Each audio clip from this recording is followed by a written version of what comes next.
Un nuevo encuentro, una nueva oportunidad en busca de unidad de familia, desarrollo de empresa y contribuir con un país, Colombia, que como ustedes y yo sabemos, lo merece. Hoy vamos a hablar de un tema aparentemente novedoso, pero lo vamos a comprender entre todos en una forma muy sencilla. Vamos a hablar del adanismo en la empresa familiar. ¿Qué ocurre en todas las empresas? Pero nos vamos a centrar en la familiar. Vayan haciendo analogía, adanismo de Adán. Ya vamos a ver por qué.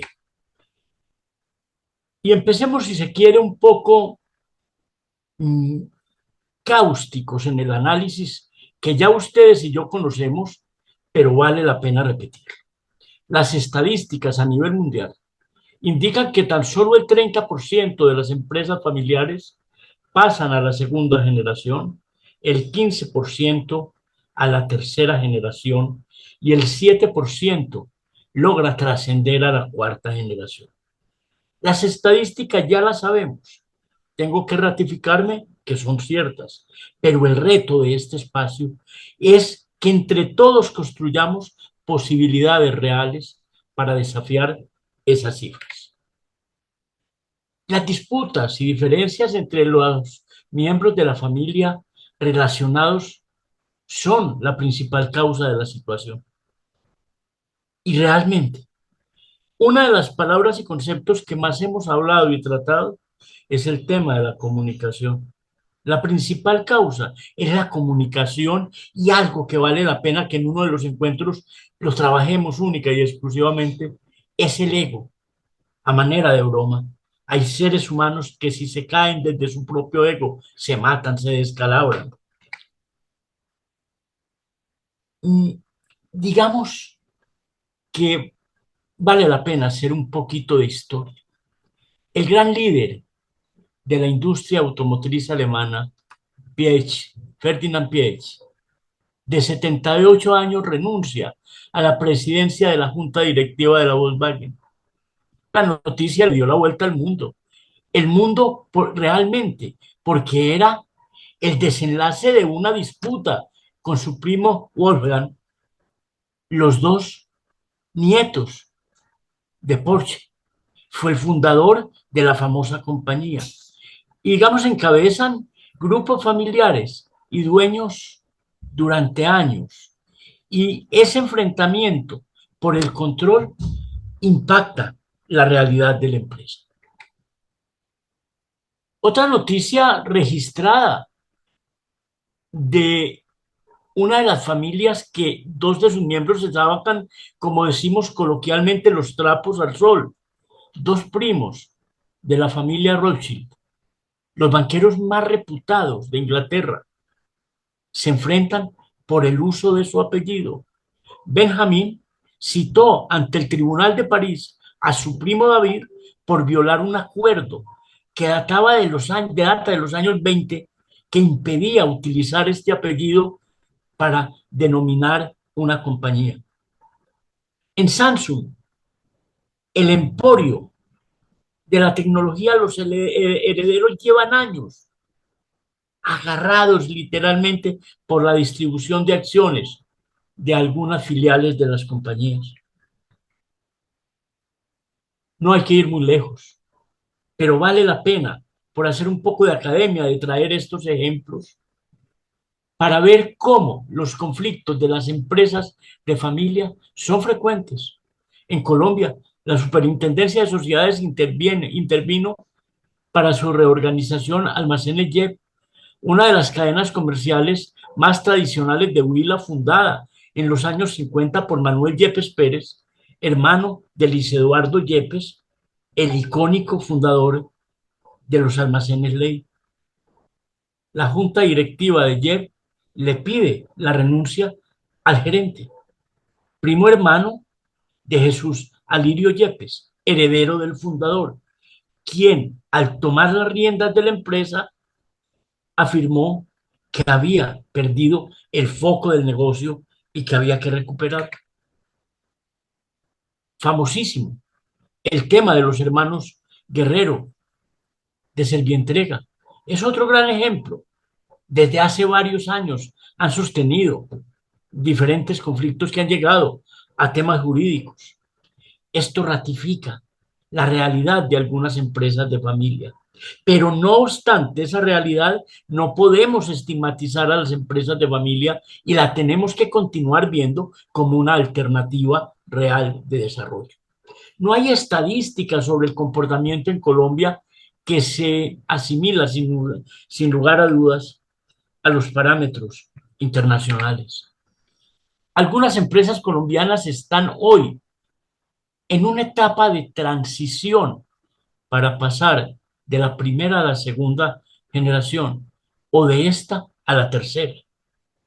La mayoría se encuentra en el proceso de definir quién será el sucesor tras el retiro de su fundador o de quien lo continúa en un momento determinado si estamos en la segunda generación. Y si adoptan protocolos familiares y políticas de gobierno corporativo. Este tema, quiero enfatizar algo que hemos trabajado continuamente. No es un tema de moda. Los protocolos no son una vara mágica, pero es legislar en épocas de lluvia, perdón, en épocas de verano para épocas de lluvia. Es legislar en épocas de armonía para cuando surgen los conflictos. No esperar, porque negociar bajo las condiciones de conflicto es mucho más complejo que hacerlo cuando las cosas funcionan como deben ser. Esta transición no es fácil porque la mayoría de las empresas no gestionan a tiempo los protocolos. Frenamos el carro cuando estamos al borde del precipicio. ¿Qué buscar que el empalme no sea traumático? Y miren que hemos intentado enfatizar en el concepto del empalme más que de sucesión, porque sucesión genera ruptura, empalme genera proceso y transición. Definir los órganos de gobierno corporativos con independencia.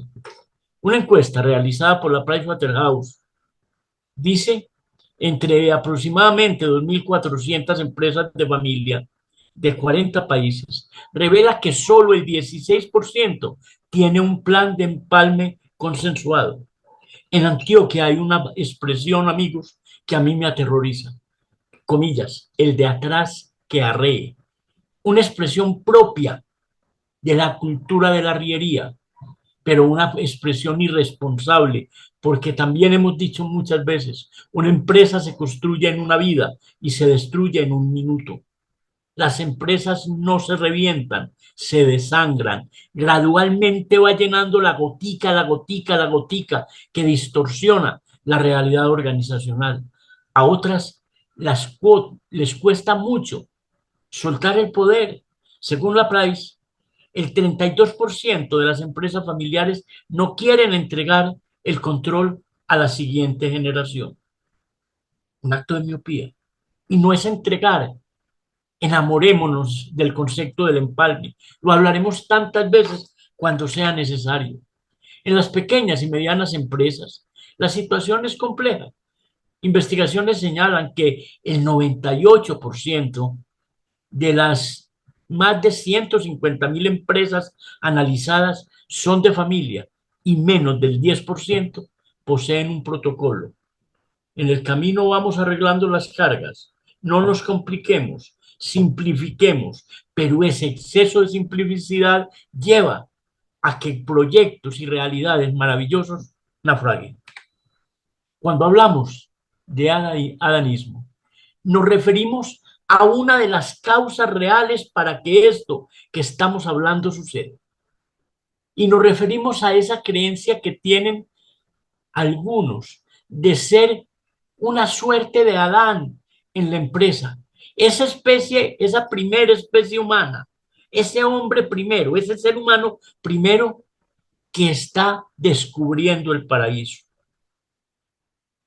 No podemos llegar a una empresa, a una organización, a un estado, hacer una política de tierra arrasada. Construyamos sobre lo construido.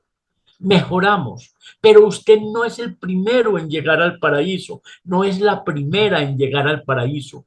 Y como primer hombre, está capacitado para hacer lo que no ha hecho nadie. No es verdad.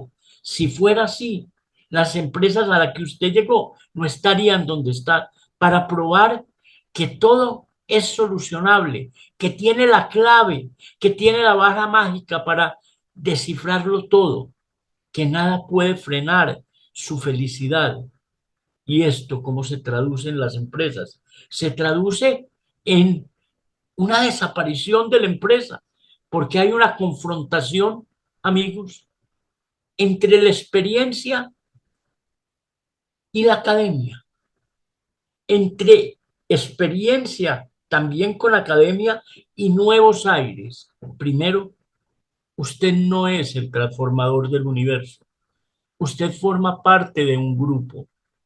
Es que mi papá no tiene academia, pero la empresa llegó donde está con sus aciertos y desaciertos bajo esa inspiración.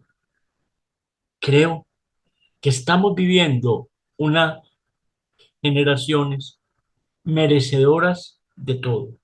Y claro, que merecen oportunidades, que merecen formar parte del tema del empalme, pero tenemos que tener muy en claro que no podemos hacer, como ya lo dijimos, tierra arrasada, que tenemos que recuperar el profundo poder de la sinergia y que las empresas son la mistura fascinante entre experiencia y fogosidad, entre conocimiento y práctica, entre academia y capacidad para reaccionar.